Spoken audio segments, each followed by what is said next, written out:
Hello friends, welcome to YouTube channel the Vedic Gurus. आज वैदिक गुरुज आपको IUQM 2024 का जो क्वेश्चन पेपर आया था उसके सॉल्यूशंस, पहले 10 क्वेश्चंस, 1 से 10 क्वेश्चंस के सॉल्यूशंस लगातार हम आपको आज करवाने वाले हैं। वीडियो में बने रहिए, लास्ट तक देखिए। हमारा चैनल अभी तक सब्सक्राइब नहीं किया आपने तो अभी कर लें, क्योंकि आने वाले क्वेश्चंस के सॉल्यूशंस भी आपको यहीं पर मिलने वाले हैं और बहुत अच्छे तरीके से आज हम आपको एक्सप्लेन करने वाले हैं। तो जुड़े रहिए हमारे साथ। शुरू करते हैं पहला क्वेश्चन IUQM 2024 सॉल्यूशंस का।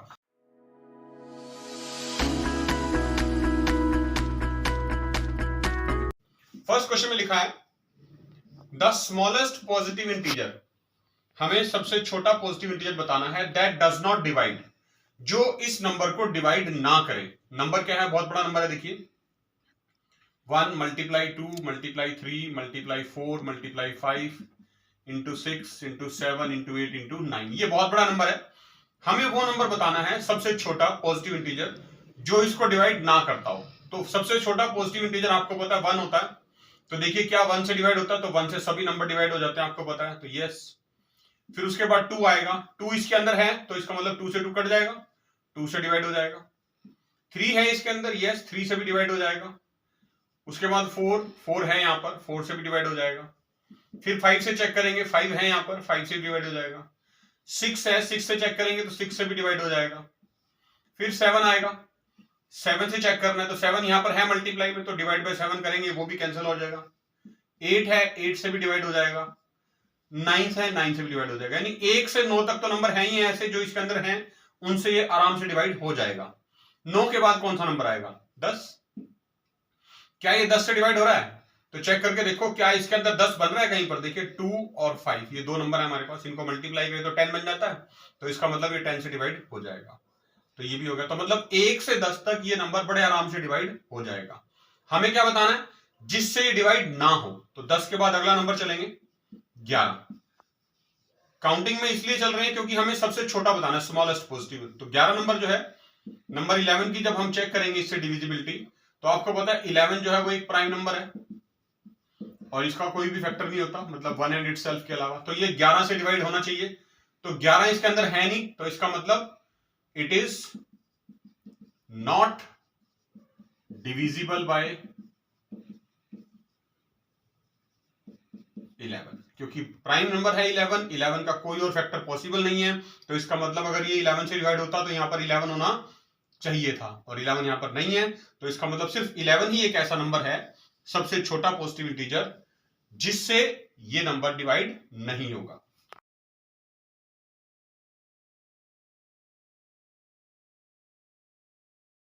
देखिए सेकंड क्वेश्चन करने जा रहे हैं। सेकंड क्वेश्चन में लिखा है the number of 4 digit odd numbers. 4 digit के आपको ऑड नंबर्स बताने हैं, कितने बनेंगे, कितने बन सकते हैं इन 4 नंबर्स का यूज करके। बनाने कैसे हैं? इन 4 नंबर का यूज करके। कौन कौन से? 1 2 3 और 4। और साथ में ये भी लिखा है using each digit exactly once, मतलब रेपिटेशन इज नॉट अलाउड। आप कोई भी जो डिजिट है वो रिपीट नहीं कर सकते, रेपिटेशन इज नॉट अलाउड। तो आपको 4 डिजिट के ऑड नंबर बनाने हैं। 4 डिजिट के नंबर कैसे बनते हैं? 1 2 3 4। मान लेते हैं हमें 4 डिजिट है हमारे पास, हमें इनसे 4 डिजिट के नंबर बनाने, मतलब हमें इन्हीं 4 नंबर्स को यूज करना है, 1 2 3 और 4 को, और यहां पर लिखना है। तो सबसे पहले आपको पता है हमें जो कंडीशन दे रखी है स्टेटमेंट में, वो है कि हमें ऑड नंबर बताने हैं। ऑड नंबर कौन से होते हैं? जिनका पहला डिजिट, जो फर्स्ट डिजिट होता है, ये वाला डिजिट, वो या तो 1 हो या 3 हो, मतलब ऑड नंबर होना चाहिए। क्योंकि हमारे पास हमें सिर्फ 1 से 4 तक यूज करने हैं, तो 1 और 3 ही है, तो इसलिए हम या तो यहां पर 1 लिख पाएंगे या 3 लिख पाएंगे।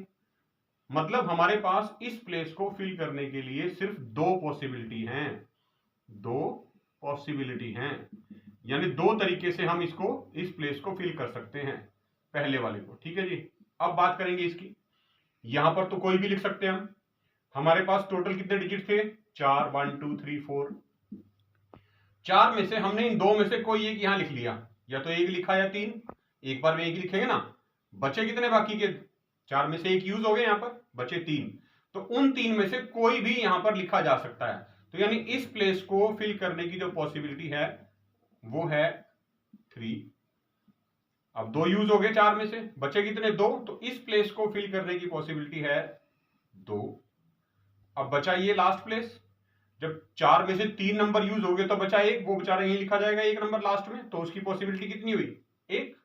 तो ये हमें बताना कितनी पॉसिबिलिटीज हो सकती थी, यही पूछा गया था, कितने पॉसिबल नंबर बन सकते हैं 4 डिजिट के। तो देखिए फंडामेंटल प्रिंसिपल ऑफ काउंटिंग क्या कहता है परमुटेशन में, अगर हम इनको सबको गुना कर दें 1 मल्टीप्लाई 2 मल्टीप्लाई 3 मल्टीप्लाई 2, तो क्या हो जाएगा 1 मल्टीप्लाई 2 2, 2 मल्टीप्लाई 3 6 मल्टीप्लाई 2 12, यानी 12 ऐसे नंबर्स बन सकते हैं जो ऑड नंबर होंगे और जिनके अंदर डिजिट्स हमने यूज किए थे 1 2 3 4 और रेपिटेशन अलाउड नहीं था। तो टोटल पॉसिबल नंबर्स कितने थे 12, तो इस क्वेश्चन का आंसर क्या बनेगा 12।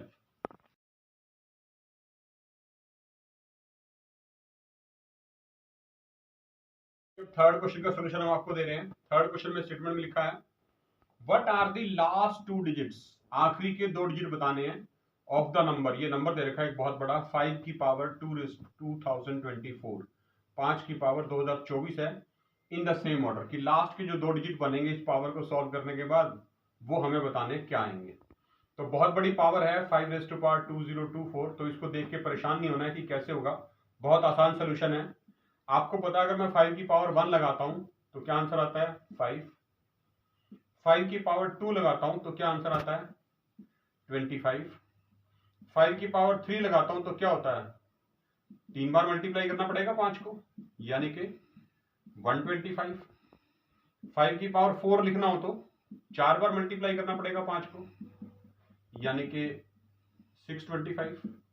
ऐसे ही चलता जाएगा, मान लो 5 की पावर 5 भी लिख लूं मैं तो 5 बार मल्टीप्लाई करना आपको 5 को, तो क्या आएगा 3125। तो यहां पर हम देखें अगर इस 1 को छोड़ दें 5⁻1 को छोड़ दें तो जितनी भी पावर्स हैं 2 3 4 5 आगे चलते जाएं सो ऑन सो फोर्थ, तो एक कॉमन पैटर्न फॉलो हो रहा है कि जो लास्ट के 2 डिजिट हैं वो हमेशा कितने आ रहे हैं 25। तो कोई फर्क नहीं पड़ रहा पावर इवन नंबर है या पावर ऑड नंबर है, एक से बड़ी होनी चाहिए पावर, आंसर हमेशा लास्ट में 2 डिजिट जो बच रहे हैं वो 25 बच रहे हैं। तो हमारे पास जो ये पावर हम चलते जाएं ऐसे ही 5 की पावर 2024 भी पूछा है जैसे, तो सॉल्व करके लास्ट के जो 2 डिजिट आने वाले हैं वो 25 ही आएंगे। ये क्वेश्चन 2024 में आया था इसलिए 5 की पावर 2024 पूछी गई है, 2025 में भी आ सकता है, तो आपसे 2025 पूछा जा सकता है 5 की पावर, तो आपने उसका आंसर भी यही लिखना है 25, ठीक है।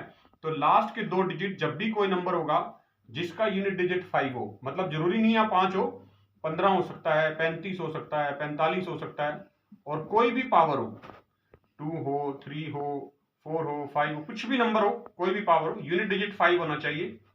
कोई भी पावर लगाएंगे आंसर हमेशा एक ही रहेगा, लास्ट के 2 डिजिट हमेशा 25 ही आने वाले हैं आपके पास। तो इस क्वेश्चन का आंसर क्या होगा 25।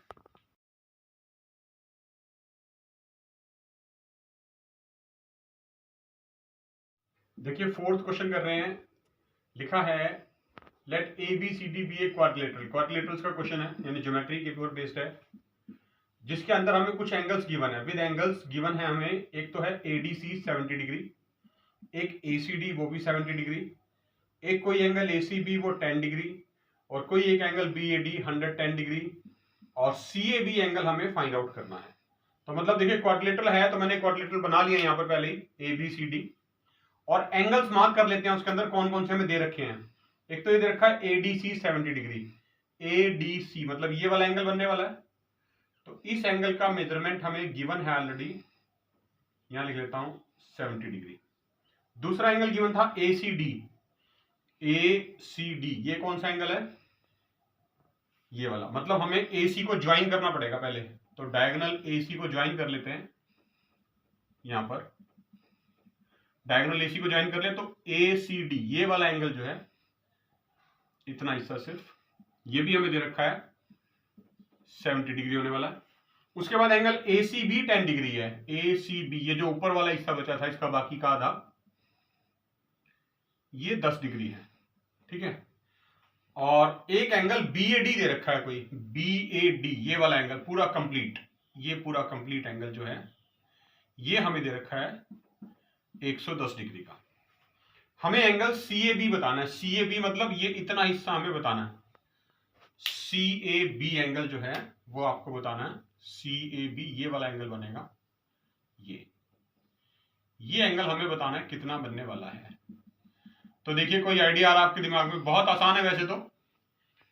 हमें पता है ट्रायंगल के तीनों एंगल का सम 180 होता है, ठीक है। अगर मैं सिर्फ इस ट्रायंगल की बात करूं, ये जिसके अंदर मैंने 1 लिखा, कौन सी ट्रायंगल है ये?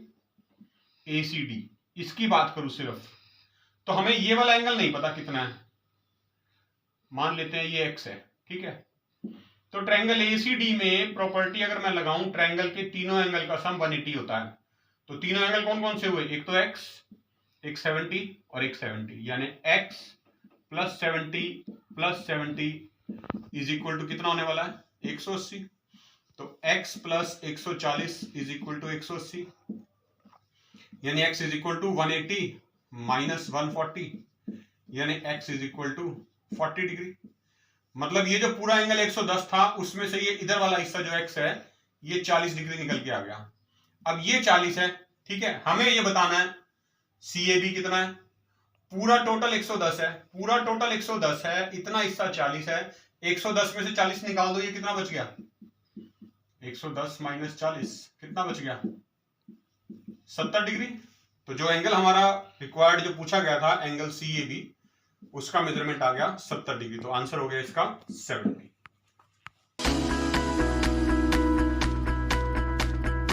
देखिए 5th क्वेश्चन IOPM 2024 में जो था, हमें एक वेरिएबल दिया हुआ है a जिसकी वैल्यू है x upon Y plus Y upon Z plus Z upon x. एक दिया हुआ है b जिसकी वैल्यू है x upon Z plus Y upon x plus Z upon Y. और एक वेरिएबल दिया है c जिसकी वैल्यू है x upon Y plus Y upon Z multiply Y upon Z plus Z upon x multiply Z upon x plus x upon Y. और question पूछा गया था find the value of modulus of AB minus C, यानी AB minus सी का जो modulus आएगा उसकी value हमें बतानी है। हो सकता है देखने में क्वेश्चन आपको काफी मुश्किल लग रहा है, लेकिन ये क्वेश्चन बहुत आसान है अगर इसको हम सिस्टमेटिकली तरीके से सॉल्व करें। थोड़ा सा यहां देखेंगे पहले, फाइंड द वैल्यू ऑफ निकालने के लिए क्या कहा गया है। निकालने में हमें दो चीजें चाहिए, एक तो A और B का प्रोडक्ट और उसमें से C को माइनस करना है। तो C की value as it is given है, वो बाद में देखेंगे। पहले A और B का प्रोडक्ट, यानी ये जो A और B दे रखे हैं इनका प्रोडक्ट निकालना है, मतलब हमें इनको मल्टीप्लाई करना है AB। तो मैं दोनों ब्रैकेट एक बार फिर से लिख लेता हूं, x upon Y plus Y upon Z plus Z upon x multiply में b की वैल्यू लिख रहा हूं x upon Z plus Y upon x plus Z upon y. अब आपको एज यूजुअल जैसे हम ब्रैकेट ओपन करते हैं वैसे ब्रैकेट ओपन करनी है। ये जो x अपॉन वाई है पहले इसको फर्स्ट सेकंड और थर्ड इन तीनों टर्म से मल्टीप्लाई करना है हमने एक एक करके। तो देखिए पहले x को x अपॉन वाई को x अपॉन जेड से जब मल्टीप्लाई करेंगे तो क्या आएगा x square upon y Z plus फिर इसको दूसरी टर्म से मल्टीप्लाई करेंगे तो क्या आएगा x upon y multiply Y upon x plus फिर एक्स अपॉन वाई को तीसरी टर्म से मल्टीप्लाई करना है तो क्या आएगा x Z upon Y square plus similarly आपको ये जो सेकंड टर्म है y अपॉन जेड इससे इन तीनों को मल्टीप्लाई करना। देखिए तो पहले फर्स्ट से कर रहे हैं x अपॉन जेड से तो क्या आएगा x Y upon Z square plus फिर y अपॉन जेड को y अपॉन एक्स से करेंगे तो क्या आएगा y square upon Z x plus और फिर y अपॉन जेड को इस तीसरी टर्म से y upon Z multiply Z upon Y plus अब तीसरी टर्म की बारी है जेड अपॉन एक्स की, इन तीनों से मल्टीप्लाई करेंगे एक एक करके। पहले z upon x multiply x upon z फिर प्लस दूसरी टर्म से z upon x multiply Y upon x. Simple multiply कर रहे हैं, कोई इसमें लंबा चौड़ा फॉर्मूला नहीं लगा रहे। अब तीसरी टर्म से जेड अपॉन एक्स को z square upon x y multiply करने के बाद इस रिजल्ट को अगर हम ध्यान से देखें तो देखिए ये एक्स एक्स कैंसिल हो रहा है, वाई से वाई कट रहा है, यहां पर भी एक जेड से जेड कैंसिल हो रहा है, वाई से वाई कट रहा है, तो यहां पर 1 बच रहा है, यहां पर 1 बच रहा है, और एक ये एक्स से एक्स और जेड से जेड कट रहा है तो यहां पर भी 1 बच रहा है। बाकी की टर्म एज इट इज है, सेम, कुछ कैंसिल नहीं होगा। तो हमारे पास एक 1 यहां से बचा है, एक यहां से बचा है और एक यहां से बचा है, तीनों के बीच में प्लस का साइन है तो 1 + 1 + 1 ऐड हो जाएंगे, 3 बन जाएगा। बाकी की टर्म आप एज इट इज लिख देंगे, x square upon y Z plus x Z upon Y square plus x Y upon Z square plus Y square upon Z x plus Y Z upon x square plus Z square upon x y. ये जो value है हमारे पास, ये value हमारे पास A B की आ गई है। अब ए बी की वैल्यू तो हमें पता चल गई, अब हमें सी की वैल्यू निकालनी है। सी की वैल्यू हमें यहां दे रखी है, देखिए x upon Y plus Y upon z, y upon Z plus Z upon x. इसको भी हम क्या करते हैं, मल्टीप्लाई कर लेते हैं और ब्रैकेट ओपन कर लेते हैं। तो देखिए जब ब्रैकेट ओपन करेंगे आप, तो पहले इन दोनों को मल्टीप्लाई करना है। फिर से लिख रहा हूं मैं एक बार, इस एक्स अपॉन वाई को पहली टर्म से मल्टीप्लाई करेंगे तो क्या आएगा, x Y upon y Z plus, फिर इसको दूसरी टर्म से मल्टीप्लाई करना है, x Z upon x Y plus, फिर वाई जेड को इससे मल्टीप्लाई करेंगे जब आप, फिर आएगा y square upon Z square plus, फिर इस वाई जेड को दूसरी टर्म से करेंगे तो आएगा y Z upon x z. ये दोनों आगे मल्टीप्लाई करके, अब एक तीसरी ब्रैकेट जो बची है उसको साथ में लिख लेंगे यहां पर, z upon x plus x upon y. इनको भी मल्टीप्लाई करना आपने, तो क्या आएगा देखिए, पहले इस टर्म से जेड अपॉन एक्स को मल्टीप्लाई करना हमने, x Y upon y z multiply लिख लेंगे यहां पर साथ में, जेड अपॉन एक्स प्लस, इसको दूसरी टर्म से मल्टीप्लाई करना हम, x y x upon y z y plus, अब दूसरी टर्म की बारी है, इसको पहले इससे मल्टीप्लाई करना है, x z square upon x y x, या एक्स स्क्वायर वाई भी लिख सकते हैं, एक ही बात है, क्योंकि हमें टर्म्स कैंसिल करनी है तो मैंने ऐसे लिख लिया, कोई फर्क नहीं पड़ रहा उससे। अब इसको इससे करना है एक्स अपॉन वाई से, तो ये आएगा x Z x upon x y square plus, तीसरी टर्म की बारी है, इन दोनों से मल्टीप्लाई करना है एक एक करके, क्या आ रहा है, Y square Z upon Z square X plus, इसको दूसरी टर्म से मल्टीप्लाई करेंगे, Y square X upon Z square Y plus, last term की बारी है, Y Z square upon x Z X और plus last term Y Z x upon x Z Y. यहां पर भी देखना है कुछ टर्म्स कैंसिल होंगी, जो कैंसिल होगी उन्हें काट देंगे। जैसे देखिए फर्स्ट टर्म में जेड से जेड कट रहा है, एक्स से एक्स कट रहा है, तो क्या बचा सिर्फ वाई अपॉन वाई, ये भी कट गया, तो यानी वन बचा सिर्फ यहां पर, तो वन हम लिख देंगे as it is one plus, ये है एक्स स्क्वायर वाई और ये है वाई स्क्वायर जेड, तो यहां पर एक वाई से एक वाई कट गया, तो मेरे पास बच गया x square upon y Z plus, यहां देखेंगे एक्स से एक्स कट गया, क्या बच गया, z square upon x Y plus, यहां भी एक एक्स से एक्स कट गया, तो क्या बच गया, x Z upon Y square plus, यहां पर एक जेड से एक जेड कैंसिल हो जाएगा, तो बचेगा y square upon Z x plus, यहां पर एक वाई से वाई कट जाएगा, तो बचेगा x Y upon Z square plus, यहां पर एक जेड से जेड कट जाएगा, तो बचेगा y Z upon x square और प्लस, ये एक्स वाई जेड दोनों कट गए, तो बच गया वन। तो जो सी की वैल्यू आ गई मेरे पास, ये वन और ये वन ऐड हो जाएंगे, टू टाइम्स प्लस, बाकी टर्म सेम रहेंगी, X square Y Z plus Z square X Y plus x Z upon Y square plus Y square upon Z x plus x Y upon Z square और plus Y Z upon x square, ये हमारी last term है। तो देखिए ये हमारे पास सी की value आ गई है, ये, और ये हमने ए बी की वैल्यू निकाली थी इस बॉक्स में। हमें जो कहा गया था वो ये कहा गया था कि find the value of A B minus C और उसका मॉडुलस, दोनों को माइनस करना है। तो ये देखिए ए बी है, मैं इसको ऊपर लिख लेता हूं, 3 plus x square upon y Z plus x Z upon Y square plus x Y upon Z square plus Y square upon Z x plus Y Z upon x square plus Z square upon x y. अब minus C करना है, तो मुझे सी की value यहां लिखी हुई है, मैं क्या करता हूं, यहां से इसको हटा के यहां पर माइनस साइन लगा देते हैं, ठीक है। जैसे ही माइनस लगाएंगे आपको पता है ब्रैकेट ओपन करते ही अंदर वाली टर्म के साइन चेंज हो जाते हैं, तो ये सारे साइन जो पॉजिटिव के थे ये आपके नेगेटिव में कन्वर्ट होते चले जाएंगे। ये माइनस हो गया, देखिए ये भी माइनस हो गया, ये भी माइनस हो गया, ये भी माइनस हो गया और ये भी माइनस हो गया। तो मेरे पास जो वैल्यू बची ये 3 और ये -2, 1 बच गया। बाकी ये x² अपॉन YZ प्लस का है, ये माइनस का कट गया, XZ अपॉन Y² प्लस का माइनस का, XY अपॉन Z² ये प्लस का है, ये माइनस का है, Y² अपॉन ZX पॉजिटिव और यहां पर भी Y² अपॉन ZX नेगेटिव, यहां YZ अपॉन X², ये YZ अपॉन X², ये Z² अपॉन XY, ये Z² अपॉन XY, सारे कट गए तो सिर्फ 1 बच गया, 3 - 2 = 1। अब मुझे निकालना है इसका मॉडुलस, तो आपको पता है मैग्नीट्यूड ऑफ 1 यानी मॉडुलस 1 का 1 ही रहेगा, तो इस क्वेश्चन का आंसर आपका 1 आ गया।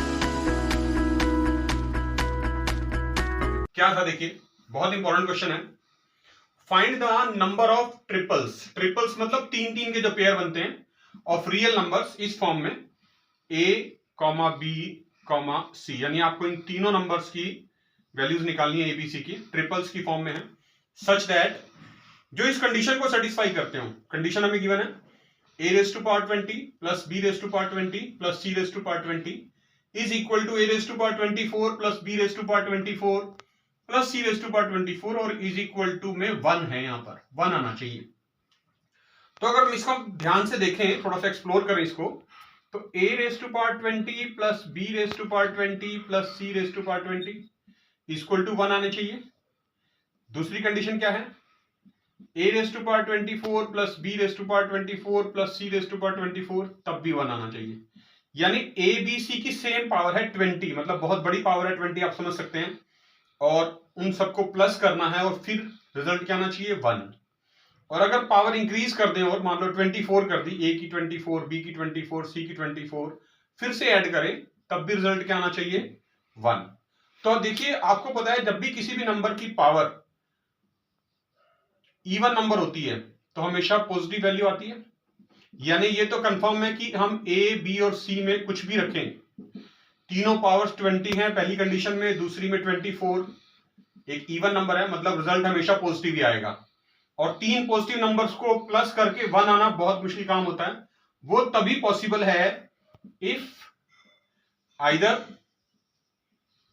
A = 1, B 0, C 0, या पॉसिबिलिटी है कि A की जगह आप -1 भी लिख सकते हैं, B 0 और C 0, मतलब आप A की 2 वैल्यूज रख सकते हैं, +1 या -1, क्योंकि +1 की पावर 20 भी 1 होगा, -1 की पावर 20 भी 1 होगा, और बाकी दोनों B और C 0 होने चाहिए, क्योंकि 0 की कोई भी पावर लगाओ रिजल्ट 0 ही आएगा, तभी प्लस करके रिजल्ट 1 बन सकता है, अदरवाइज नहीं। अब बात यह है कि ये तो सिर्फ 2 ऑप्शन हुए मेरे पास, A की वैल्यू रखी, आप B को भी तो रख सकते हैं, इस तरह भी हो सकता है A0 B1 C0, या फिर A0 B-1 C0, 2 ऑप्शन ये भी पॉसिबल है। तो 2 पॉसिबिलिटी तो ये हो गई मेरे पास जब मैंने A की वैल्यू +1 और -1 रखी, 2 पॉसिबिलिटी ये हो गई जब मैंने B की वैल्यू +1 और -1 रखी, और एक और तीसरी पॉसिबिलिटी है कि मैं A की 0, B को 0 और C को इस बार 1 और -1 रख लूं, मतलब A0 B0 और C को मैंने -1 रख लिया, ये भी एक ऑप्शन अवेलेबल है। तो टोटल कितनी पॉसिबिलिटीज होगी, 2 ये और 2, यानी 2 + 2 + 2 कितनी 6। तो 6 ऐसे नंबर्स के ट्रिपलेट्स बन सकते हैं, जो पेयर बन सकते हैं, 3 नंबर के जोड़े, जो A, B और C की वैल्यूज जो हैं गिवन कंडीशन को सेटिस्फाई करेंगी, A की पावर 20, B की पावर 20, C की पावर 20, या A की 24, B की 24, C की 24 = 1, मतलब और भी कोई इवन पावर लगाएं तो रिजल्ट इस कंडीशन में हमेशा 1 ही मिलेगा। फिर से रिपीट कर रहा हूं, पॉसिबिलिटी वही है, एक बार आपने A की वैल्यूज को लेना है +1 और -1, एक बार B की वैल्यूज को लेना है +1 और -1, और एक बार C की वैल्यूज को लेना है +1 और -1, बाकी दोनों वेरिएबल हमेशा 0 ही आएंगे।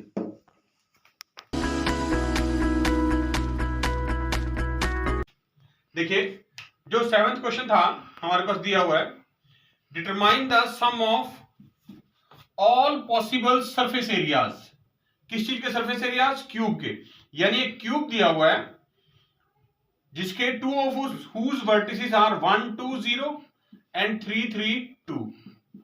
आपको पता है कोई भी क्यूब होता है, जैसे ये मैंने क्यूब की फिगर बनाई हुई देखिए यहां पर, इसके 8 वर्टिसेस हैं, ए बी, यहां सी लिख देता हूं मैं, सी और ये डी, और इसी तरह से ये ई एफ जी एच। आपको पता है 4 ये और 4 ये 8 वर्टिसेस हैं क्यूब के। उन 8 में से कोई 2 हमें दे रखे हैं, हमें नहीं पता कौन से 2 हैं वो क्या क्या है वर्टिसेस। एक है 1 2 0 और दूसरा है 3 3 2। ये 2 वर्टिसेस इन 8 में से कोई भी 2 हो सकते हैं। हमें इस क्यूब के जितने भी सरफेस एरिया पॉसिबल हैं, सरफेस एरिया जितने भी पॉसिबल हैं, उन सब का सम निकालना है। तो सबसे पहले देखिए, आपको जो पता है कि सरफेस एरिया ऑफ क्यूब क्या फॉर्मूला होता है। सरफेस एरिया ऑफ क्यूब यानी टोटल सरफेस एरिया की बात करेंगे हम यहां पर, तो हमें पता है वो होता है 6a स्क्वायर। ए का मतलब साइड स्क्वायर, यानी 6 इंटू साइड स्क्वायर भी आप कह सकते हैं, ठीक है। अब ये जो 2 वर्टिसेस हैं हमें दिए हुए 1 2 0 और 3 3 2, ये इन 2 में जो हैं, इन 8 में से कोई भी हो सकते हैं। तो हम देखते हैं कितनी पॉसिबिलिटीज हैं हमारे पास। तो मान लो मैं कहता हूं ये 2 वर्टिसेस जो है मेरे पास, ये वाले 2 वर्टिसेस हैं, वो एक ये डी और एक ये सी। मैं यहां लिख लेता हूं 1 2 0 और 3 3 2। ये केस 1 है आपका। सपोज दिस इज केस 1, ये पहली कंडीशन है। ऑप्शन एक पॉसिबिलिटी हो सकती है कि वाले जो 2 वर्टिसेस दे रखे हैं वो ये वाले हैं। अब ये वाले 2 वर्टिसेस हैं, तो इसके बीच में अगर मैं डिस्टेंस फॉर्मूला लगाऊं तो मुझे CD की लेंथ पता चल सकती है। CD मतलब लेंथ ऑफ यानी कि साइड ऑफ क्यूब, ये पता चल जाएगी। तो डिस्टेंस फॉर्मूला लगा लेंगे हम by distance formula. Distance formula आप सब बच्चों को आता है, आपने पढ़ा हुआ है कोऑर्डिनेट ज्योमेट्री में क्लास 10th में। तो डिस्टेंस CD जो है वो क्या निकलेगा, square root of x2 minus x1 यानी 3 minus 1 whole square plus y2 minus y1 यानी 3 माइनस 2 होल स्क्वायर प्लस, और तीसरा कोऑर्डिनेट था 2 और 0 यानी 2 माइनस 0 होल स्क्वायर। तो अगर इसको सॉल्व कर लूं तो CD की वैल्यू आ जाएगी मेरे पास 3 माइनस 1 2 और उसका स्क्वायर यानी 4 प्लस 3 माइनस 2 1 और उसका स्क्वायर 1 प्लस 2 माइनस 0 2 और उसका स्क्वायर 4। तो ये हो गया √9 यानी 3। तो इस केस में जो मेरे पास साइड ऑफ क्यूब है वो 3 यूनिट्स आ गई, यानी a की वैल्यू 3 आ गई। तो देखिए इस फर्स्ट केस में हमें a is equal to 3, side of cube पता चल गई है, और फॉर्मूला हमें पता है साइड ऑफ क्यूब की हेल्प से सरफेस एरिया ऑफ क्यूब निकालने का। तो सरफेस एरिया ऑफ क्यूब यहां निकाल देते हैं 6a स्क्वायर यानी 6 इंटू 3 स्क्वायर यानी 6 मल्टीप्लाई 9 54 स्क्वायर यूनिट्स। तो ये पहली पॉसिबिलिटी आ गई हमारे पास कि सरफेस एरिया क्यूब का जो है वो 54 स्क्वायर यूनिट हो सकता है। ये तो एक केस था कि हमने मान लिया वर्टिसेस 1 2 0 3 3 2 है, सी और डी। अब ये भी तो पॉसिबिलिटी हो सकती है कि मैं कह दूं कि जी ये जो 1 2 0 वाला वर्टिसेस है ये पॉइंट ए के लिए है। अब तो जब पॉइंट ए के लिए बनेगा तो इसका मतलब ये जो साइड है, अब ए सी को मैं ज्वाइन कर रहा हूं, ये मुझे पता चल जाएगा। यानी ए सी क्या रिप्रेजेंट कर रहा है, ए सी जो है ए बी सी डी, आपको पता है क्यूब का फेस है और क्यूब के सारे फेस स्क्वायर शेप में होते हैं। तो इसका मतलब ए बी सी डी एक स्क्वायर है और ए सी जो है वो स्क्वायर का डायगोनल है। तो इस केस में diagonal of A square, diagonal of A square क्या फॉर्मूला होता है, डायगोनल ऑफ ए स्क्वायर का फॉर्मूला होता है √2a। ये आपको याद रखना है √2a, और √2a और डिस्टेंस हमें पता ही है इन दोनों के पॉइंट के बीच का। ए सी का डिस्टेंस कितना होगा, जितना पहले था सी डी, क्योंकि डिस्टेंस तो सेम रहने वाला है और डिस्टेंस है इस बार 3। तो ये जो √2a है इसका मतलब ये किसके इक्वल हुआ, 3 के। तो यहां से a की वैल्यू क्या आई 3/√2 और a स्क्वायर की वैल्यू 9/2। तो यहां से अगर मैं सरफेस एरिया ऑफ क्यूब निकालूं, surface area of cube formula वही रहने वाला है 6a स्क्वायर यानी 6 इंटू ए स्क्वायर की वैल्यू क्या आई 9/2। तो ये कट जाएगा, 2 तिया 6 यानी 9 मल्टीप्लाई 3 27 स्क्वायर यूनिट्स। तो ये दूसरी पॉसिबिलिटी आ गई मेरे पास जिसमें सरफेस एरिया ऑफ क्यूब आ गया 27 स्क्वायर यूनिट्स। तो केस 1 में मेरे पास आया था 54 स्क्वायर यूनिट्स केस 2 में मेरे पास आ गया 27 स्क्वायर यूनिट्स, और एक अब पॉसिबिलिटी और बनेगी केस 3 की। वो पॉसिबिलिटी क्या होगी कि हम कहते हैं कि जो ये ए दो वर्टिसेस दे रखे थे, अब ये इसके नहीं है, अब ये पूरे क्यूब का डायगोनल, पूरे क्यूब का डायगोनल कैसे बनेगा? अगर मैं इसको ए को और एच को मिला लूं या एफ और डी को मिला लूं, तो मैं ये कह सकता हूं यहां से ये दोनों वर्टिसेस हम हटा देते हैं, इस पूरे क्यूब का डायगोनल मुझे बनाना है, तो क्यूब का डायगोनल क्या बनेगा? तो देखिए जो केस 3 होगा, थर्ड केस में अब जो दो वर्टिसेस मुझे दे रखे थे 1 2 0 3 3 2, ये इस क्यूब के डायगोनल के वर्टिसेस हो सकते हैं। तो क्यूब का जो डायगोनल बनेगा इस केस में वो एफ और सी बनेगा। तो एफ और सी के भी वर्टिसेस जो हैं वो ये हो सकते हैं 1 2 0 और 3 3 2। लेंथ दोनों के बीच की डिस्टेंस फॉर्मूले के हिसाब से हमने निकाल रखी है, 3 वो सेम रहने वाला है। और यहां पर आपको एक और फॉर्मूले की जरूरत पड़ेगी, वो है डायगोनल ऑफ ए क्यूब, और वो क्या होता है? √3a। तो √3a जो है इस बार किसके इक्वल होगा? अगेन 3 के। तो a की वैल्यू क्या आ गई? 3/√3, और a स्क्वायर की वैल्यू, इसका स्क्वायर कर देंगे, 3 का स्क्वायर 9, √3 का स्क्वायर 3, तो ये कट जाएगा। तो a स्क्वायर की वैल्यू यहां से 3 आ गई। और सरफेस एरिया ऑफ क्यूब क्या आने वाला है? सरफेस एरिया ऑफ क्यूब का फॉर्मूला वही रहने वाला जो पहले था, 6a स्क्वायर। तो यानी 6 मल्टीप्लाई a स्क्वायर की वैल्यू 3 है, 18। तो तीसरे केस में 18 स्क्वायर यूनिट्स मेरे पास आ गया एरिया क्यूब का। तो टोटल 3 पॉसिबिलिटी पॉसिबल हुई, पहले केस में 54, दूसरे में 27 और तीसरे में 18। तो हमें बताना है इन तीनों टोटल पॉसिबल सरफेस एरियाज का सम, यानी इन तीनों को प्लस कर दो। तो जब प्लस करेंगे तो आएगा 99 स्क्वायर यूनिट्स। तो जो maximum of the all possible surface areas of cube है वो कितना आ गया आपका? 99 स्क्वायर यूनिट्स।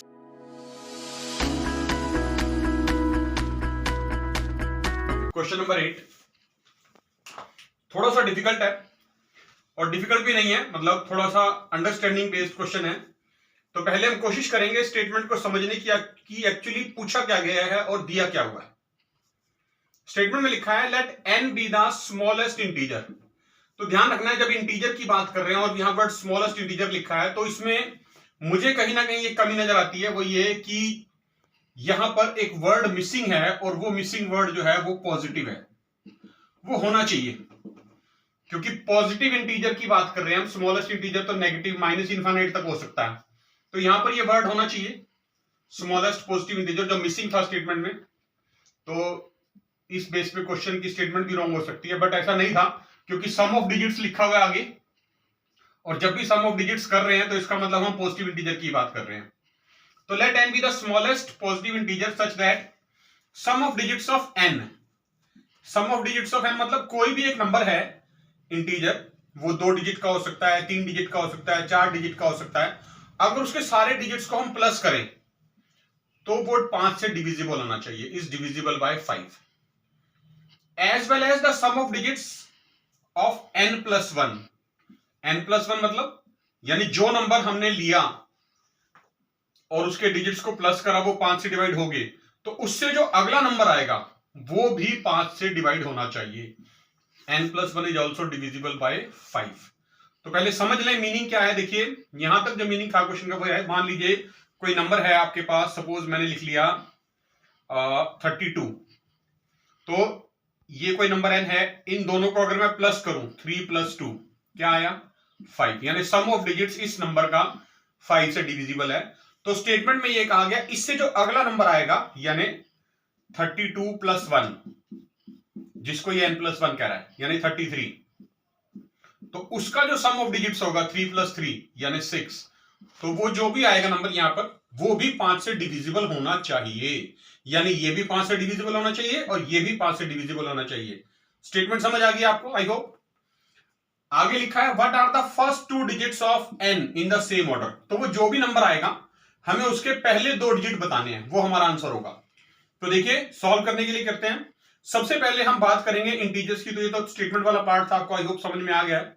तो देखिए हम इंटीजर्स की बात कर रहे हैं, तो इंटीजर आपको पता है 1 से शुरू हो जाते हैं, 1 2 3 so on so fourth. 1 digit की बात करें तो 9 तक जाएंगे, तो उसके बाद नेक्स्ट जो नंबर आएगा वो 10 होगा, यानी 2 डिजिट नंबर। तो हमें तो पहले 2 डिजिट आंसर में बताने, तो ये तो क्लियर हो गया कि 1 से 9 तक सिंगल डिजिट इंटीजर वो नहीं हो सकता। बात करेंगे 10 से लेकर आगे चलेंगे, कहां तक आते हैं 2 डिजिट इंटीजर? 99 और उसके बाद फिर हमारा थ्री डिजिट आ जाएगा 100। तो यहां पर आपने जो 2 डिजिट इंटीजर्स हैं इनमें एक चीज नोट करनी है, इनका पैटर्न। क्या पैटर्न है देखिए, मान लीजिए क्योंकि मुझे नंबर लेने हैं n और n+1 यानी कंसेक्यूटिव नंबर लेना है दो, एक के बाद एक अगला। तो पहला 2 डिजिट नंबर 10 है, अगला 11 है। इसका सम ऑफ डिजिट्स आप करिए, कितना आ रहा है? 1 + 0 1 और इसका 1 + 1 2। तो ना तो 1 5 से डिवाइड हो रहा है, ना ही 2 5 से डिवाइड हो रहा है। फिर हम चलेंगे उसके बाद, मान लीजिए 19 और 20, 9 और 1, सम ऑफ डिजिट देखना है सिर्फ आपको 10 और यहां पर 2 + 0 2 और 1 + 0 1। तो 1 और 2 डिफरेंस कितना आ रहा है? 1। यहां पर डिफरेंस कितना आ रहा था? 1। कोई भी ले लो बीच में से, सपोज मैं अगला ले लेता हूं 21 और 22, सम ऑफ डिजिट्स 3, यहां पर 4, डिफरेंस कितना आ रहा है? 1। तो ये कोई भी नंबर देखिए 5 से डिविजिबल नहीं है। तो हम क्या कर रहे हैं, 2 डिजिट नंबर में सब में हमने देखा कंसेक्यूटिव लेके जो डिफरेंस आ रहा है वो 1 का आ रहा है। आगे चलते हैं, बदलेगा कहां पर ये? मान लीजिए 99 और 100 पे चला जाऊं मैं, लास्ट 2 डिजिट नंबर 99 और 3 डिजिट नंबर शुरू हो रहा है। इन दोनों का डिजिट सम कितना होगा? 9 + 9 18 और 100 का 1 + 0 + 0 यानी 1 और ये हो गया 8 और 1 9 और यहां पर 1। तो 9 और 1 का जो डिफरेंस है वो कितना है? 8। तो ये नोटिस किया आपने कि जो डिफरेंस है कंसेक्यूटिव इंटीजर्स का वो 8 आ गया। कहां पर बदला? जहां पर नंबर 2 डिजिट से 3 डिजिट में कन्वर्ट होता है, नहीं तो सब में एक ही आ रहा था। और हमारी जो कंडीशन है n और n+1 वाली, उसका मतलब क्या है? आपको पता है दो कंसेक्यूटिव नंबर 5 से कब डिवाइड होंगे? जब उन दोनों का डिफरेंस 5 होगा। जैसे मान लो मैं मान लू एक 20 है और एक 25 है, तो अगर मैं दोनों को माइनस करूं 25 - 20 5, तो जब डिफरेंस 5 आ जाएगा तो ये दोनों नंबर 5 से डिवाइड हो जाएंगे। ये एक्चुअली मेरी स्टेटमेंट है, मुझे इस तरह के दो नंबर निकालने हैं, पर ये तो कंसेक्यूटिव नहीं है, मुझे कंसेक्यूटिव निकालने हैं। तो मैं पहुंच गया हूं 99 से 100 पे और हमने डिफरेंस चेक करा डिजिट सम का, डिफरेंस ऑफ डिजिट सम वो आ गया है 8 तक पहुंच गए हैं। 9 और 9 18, 8 और 1 9 और यहां पर 1, तो डिफरेंस आ गया था 8। हमें डिफरेंस 5 तक लेके आना है। अब बदलेगा कहां डिफरेंस? जब 2 डिजिट से 3 डिजिट कन्वर्ट हुआ, अब 3 से 4 पे जाएंगे। 3 डिजिट का आखिरी नंबर क्या होगा? 999 और 4th डिजिट पे जाएंगे तो 1000।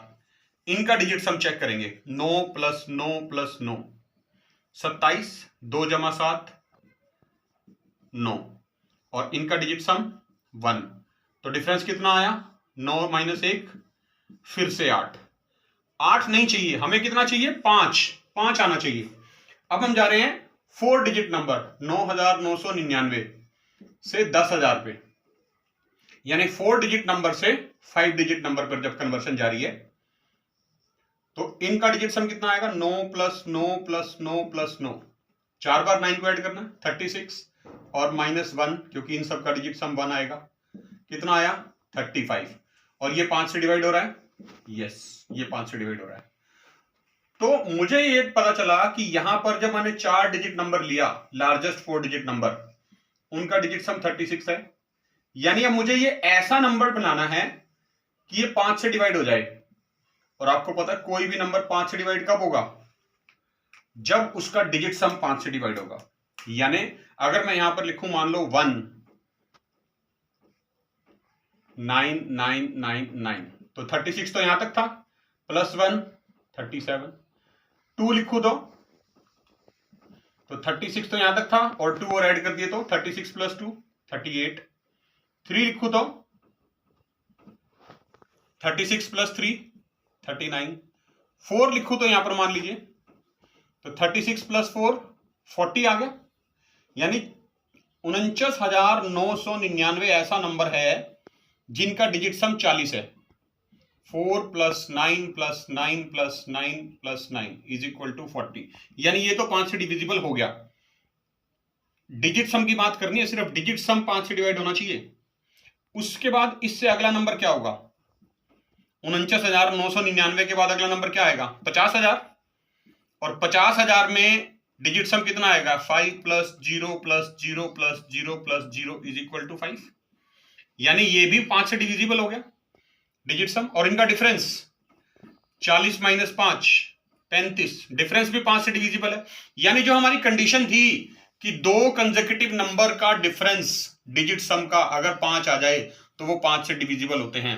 तो ये देखिए दो कंसेक्यूटिव नंबर आ गए, 49,999 इसका डिजिट सम आया 40 और 50,000 इसका डिजिट सम आया 5। तो इन दोनों का ये 40 जो है ये भी डिविजिबल बाय 5 है और 50,000 यानी 5 ये भी डिविजिबल बाय 5 है।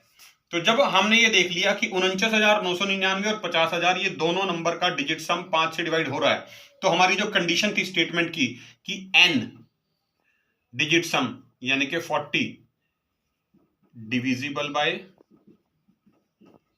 5 और n+1 यानी 50 डिविजिबल सम।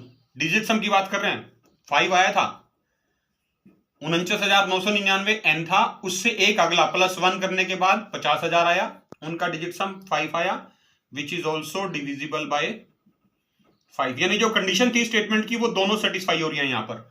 अब हमें क्या बताना है, स्मॉलेस्ट यानी n, स्मॉलेस्ट इंटीजर दोनों में जो छोटा था वो था 49,999, उसके पहले दो डिजिट, फर्स्ट 2 डिजिट्स यानी कि 49, ये हमारा आंसर बनेगा। पहले दो डिजिट 49,999 स्मॉलेस्ट इंटीजर के जो जिनका डिजिट सम 5 से डिविजिबल है, और उससे एक अगला नंबर जो आएगा यानी 50,000 उनका डिजिट सम भी 5 से डिविजिबल है, वो रिक्वायर्ड नंबर 49 है।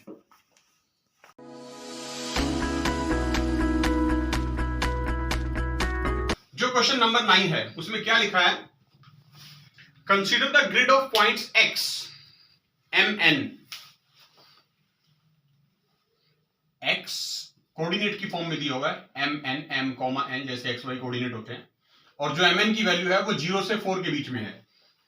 ऐसा एक ग्रिड बनाना है, ग्रिड समझते हैं आप, ग्राफ जिसको बोलते हैं। तो V से a pair of points A B और सी डी के पेयर बनाने हैं in x is a knight move pair. Knight move pair क्या होता है, सबसे पहले तो हम नाइट मूव पेयर बाद में देखेंगे, पहले समझते हैं ग्रिड ऑफ पॉइंट्स क्या है। 0 to 4 का मतलब हमें एक ग्रिड बनाना है 4x4 का, यानी ग्राफ कह सकते हो आप, 4x4 का ग्राफ बनाना है आपको। तो मैं यहां पर वो 4x4 का ग्राफ बना देता हूं पहले आपके लिए, ताकि समझने में आसानी हो, क्वेश्चन समझने में कोई दिक्कत ना आए। तो ये देखिए, ये हमारा जो ग्रिड था 4x4 का जो स्टेटमेंट में गिवन है वो हमने बना लिया, और वैल्यू देखिए यहां पर 0 1 2 3 4, ऐसे यहां पर 0 1 2 3 4, 4x4 का एक ग्राफ बना लिया। ये था ग्रिड ऑफ पॉइंट्स जो हमें गिवन है स्टेटमेंट में। अब वो कह रहा है कि हमें पेयर बनाने हैं इसके अंदर, किस चीज के पेयर बनाने हैं, कोऑर्डिनेट्स के, ए बी और सी डी की फॉर्म में बनेंगे। नाइट मूव पेयर, ये नाइट मूव क्या होता है, चेस जो बच्चे खेलते हैं, चेस खेलते हैं ना, शतरंज जो बच्चे खेलते हैं और जो पढ़ते हैं उन्हें पता होता है कि नाइट मूव क्या होता है। नाइट एक्चुअली क्या होता है, शतरंज में जो नाइट होता है जिसको हम हॉर्स बोलते हैं, हॉर्स जैसी शेप का एक मोहरा आता है हमारे पास, घोड़ा बोलते हैं जिसको, है ना। तो घोड़ा जो होता है एक्चुअली उसको नाइट बोला जाता है। तो घोड़ा कैसे चलता है, चेस में, शतरंज में घोड़ा कैसे चलता है, 2.5 चाल चलता है, आपको पता है। यानी एक यहां से शुरू करो, सपोज यहां पर घोड़े की पोजीशन है मेरी स्टार्टिंग पोजीशन, तो 1 2 2.5 यहां पहुंचेगा, यहां से चलूंगा अगर, और अगर यहां से चलूं वापिस, तो सपोज मान लो घोड़ा यहां पर है तो कहां चलेगा वो, 1 2 2.5 यहां पहुंच जाएगा।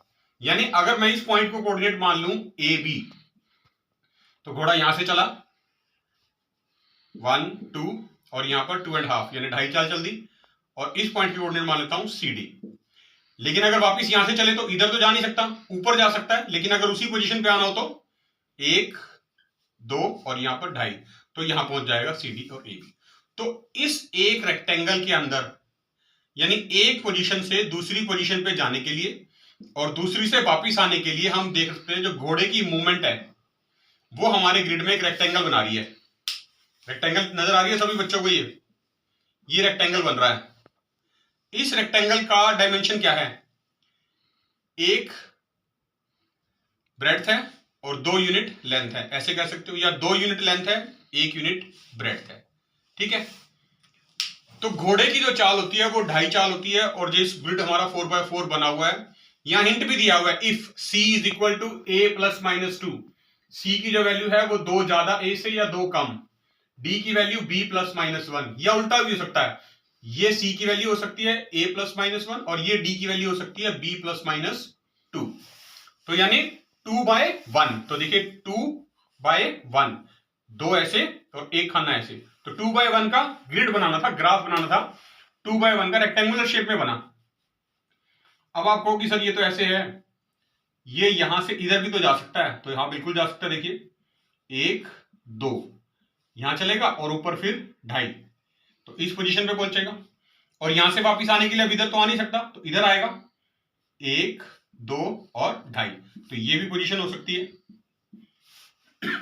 तो हर केस में क्या हो रहा है, रेक्टेंगल बन रही है, यहां भी रेक्टेंगल बन रहा है, यहां भी रेक्टेंगल बन रहा है, कहीं भी रख लो आप, इनिशियल पोजीशन स्टार्टिंग मान लो मैं यहां रख लेता हूं, यहां से चलाओ, देखो 2.5 चाल घोड़े की कैसे चलेगी, 1 2, या तो वो इधर आ सकता है या इधर जा सकता है, दोनों जगह जा सकता है, यहां भी आ सकता है 2.5 चाल में, यहां भी आ सकता है, यहां से अगर वापस जाए तो 1 2 2.5 यहां पहुंच गया, तो यहां से फिर से रेक्टेंगल बन गई, देखो। तो यानी किसी भी पोजीशन पे चले जाओ आप, हर जगह बनने वाली एक रेक्टेंगल ही है, और उस रेक्टेंगल का लेंथ क्या होगा, डायमेंशन क्या होगा रेक्टेंगल का, रेक्टेंगल का जो डायमेंशन होगा वो होगा 2/1, या आप कह सकते हैं 1/2, दोनों ऑप्शन पॉसिबल है। लेंथ को 2 मानेंगे ब्रेड्थ 1 होगी, और ब्रेड्थ को 1 मानेंगे तो लेंथ 2 होगी।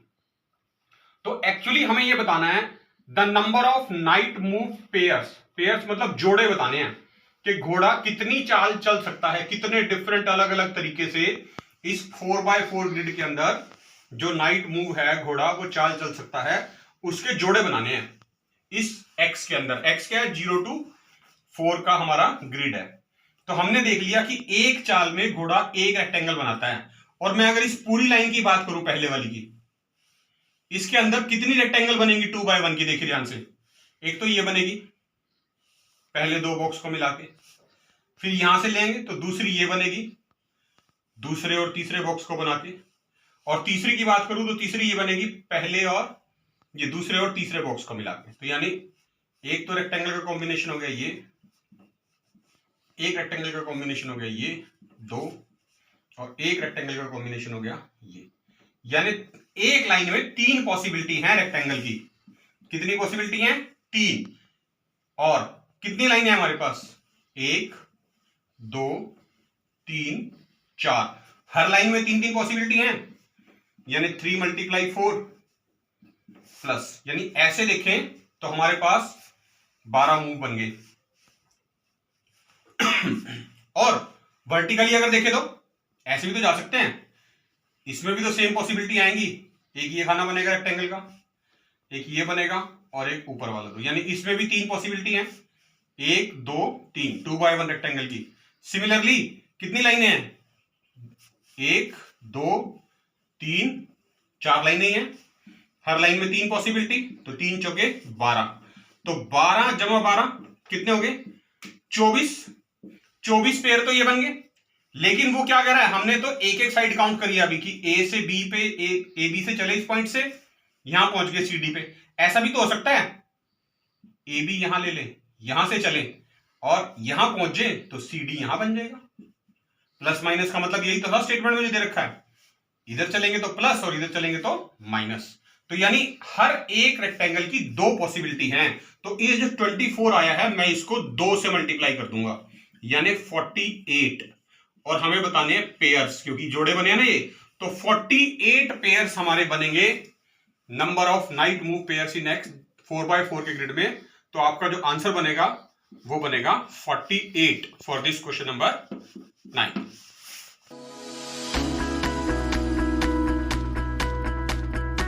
बहुत ही आसान क्वेश्चन है, लिखा है determine the number of positive integral values, positive values बतानी है, किसकी बतानी है, पी की, positive integral values of P for which there exist a triangle, कि कोई एक ट्राइंगल बननी चाहिए जिसकी साइड्स का मेजरमेंट दिया हुआ है ए बी और सी, रैंडमली कोई भी नंबर है ए बी और सी, कोई ट्राइंगल बन रहा है, उसके लिए हमें पॉजिटिव वैल्यूज बतानी है पी की, कितनी पॉसिबल हो सकती हैं जो इस कंडीशन को सेटिस्फाई करें।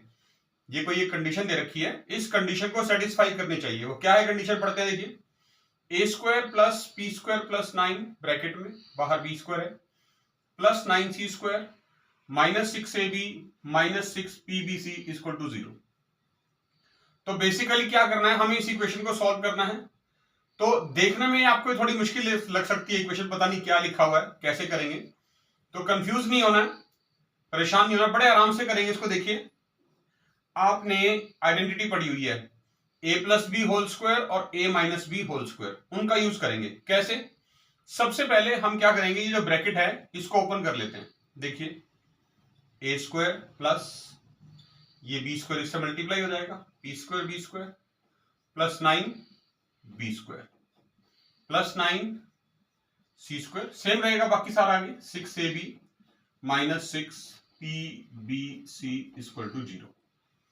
अब आप कहेंगे कि a plus B whole square A minus B whole square लगा तो है नहीं कहीं भी, अब लगेगा। अब हमें ये टर्म्स रीअरेंज करनी है थोड़ी सी। देखिए ये a स्क्वायर, ये 9b स्क्वायर और ये माइनस 6ab, ये जो तीन टर्म्स हैं इन तीनों को मैं इकट्ठा करके लिख रहा हूं, a square plus 9b square minus 6ab, ठीक, प्लस अब जो बाकी की तीन बची हैं p square b square 9c square और माइनस 6pbc, इनको अलग ब्रैकेट में लिख लेते हैं, p square b square plus 9c square minus 6pbc और इक्वल टू 0 तो है ही है। तो अब देखिए, अब यहां पर आपने वो आइडेंटिटी लगानी है। ये जो ब्रैकेट है इसमें हम फॉर्मूला लगाएंगे a minus B whole square वाला। आइडेंटिटी पता आपको, a square plus B square minus 2ab, same यहां भी वही लगेगा, a minus B whole square, a square plus B square minus 2ab। आपको बस ये दिखाई देना चाहिए कि ये बन रहा है। देखिए a स्क्वायर तो लिखा हुआ है, बी स्क्वायर यानी कि अगर इसमें इसको 3b का होल स्क्वायर लिखूं, एक स्टेप लिख लेते हैं फालतू। देखिए ये a स्क्वायर प्लस, इसको मैं लिख सकता हूं 3b का होल स्क्वायर माइनस, और ये 6ab क्या बनेगा, 2ab की फॉर्म में है, तो यानी 2 इंटू ए के प्लेस पे a और b के प्लेस पे हमारा 3b आया था, तो देखिए बन गया उसी फॉर्मेट में। सिमिलरली ये भी उसी फॉर्मेट में बनने वाला है, a स्क्वायर यानी मैं यहां पर pb को इकट्ठा लिख लेता हूं स्क्वायर, ये a स्क्वायर हो गया, b स्क्वायर मतलब जो ये 9c स्क्वायर लिखा है इसको 3c का होल स्क्वायर लिख लेते हैं, माइनस 2ab। अब a की जगह क्या लिखा था, pb, और b की जगह क्या लिखा था, 3c और इक्वल टू 0। बन गया, देखिए ये परफेक्ट स्क्वायर बन गए। तो ये परफेक्ट स्क्वायर जो बन गए हैं तो इनको हमने परफेक्ट स्क्वायर ही बना के लिखना था, मतलब इसको मैं ऐसे लिख सकता हूं a माइनस बी का होल स्क्वायर, तो a के प्लेस पे तो a था और b के प्लेस पे था 3b, तो यानी ये हो गया a माइनस 3b का होल स्क्वायर प्लस दूसरी जो ब्रैकेट है a की जगह यहां पर तो था pb और माइनस, और b की जगह पर था 3c होल स्क्वायर और इज इक्वल टू में 0 है ही है। तो यहां तक जब आप पहुंच जाएंगे तो समझिए बस क्वेश्चन आपका खत्म होने वाला है। ये आपको मेन चीज थी जो निकालनी आनी चाहिए थी, इस इक्वेशन को हमने इस फॉर्म में कन्वर्ट करना था। आपको पता है ये भी परफेक्ट स्क्वायर है, ये भी स्क्वायर है, दो स्क्वायर टर्म्स हैं, दो स्क्वायर टर्म्स का जो सम है प्लस इक्वल टू 0 है, वो तभी हो सकता है जब दोनों इक्वल टू 0 हों, यानी a माइनस 3b भी इक्वल टू 0 होना चाहिए और pb माइनस 3c भी इक्वल टू 0 होना चाहिए, दोनों 0 के इक्वल होने चाहिए। तो देखिए यहां से a की वैल्यू क्या आ रही है, उधर चला जाएगा a इक्वल टू 3b, और यहां से pb is equal to 3c, और मैं c की वैल्यू अगर निकाल लूं तो क्या आएगी, pb अपॉन 3, ठीक है। ये a की वैल्यू निकल गई, ये c की निकल गई। अब ये a c और b थे क्या, स्टेटमेंट में दे रखा था जो a b c हैं ये ट्राइंगल की साइड्स हैं, क्या हैं, triangle, sides of triangle, triangle की साइड्स थी एबीसी, और ट्राइंगल की साइड्स की प्रॉपर्टी आपने 9th क्लास में पढ़ी हुई है कि ट्राइंगल की दो साइड्स का जो सम होता है ना वो तीसरी से ज्यादा होता है।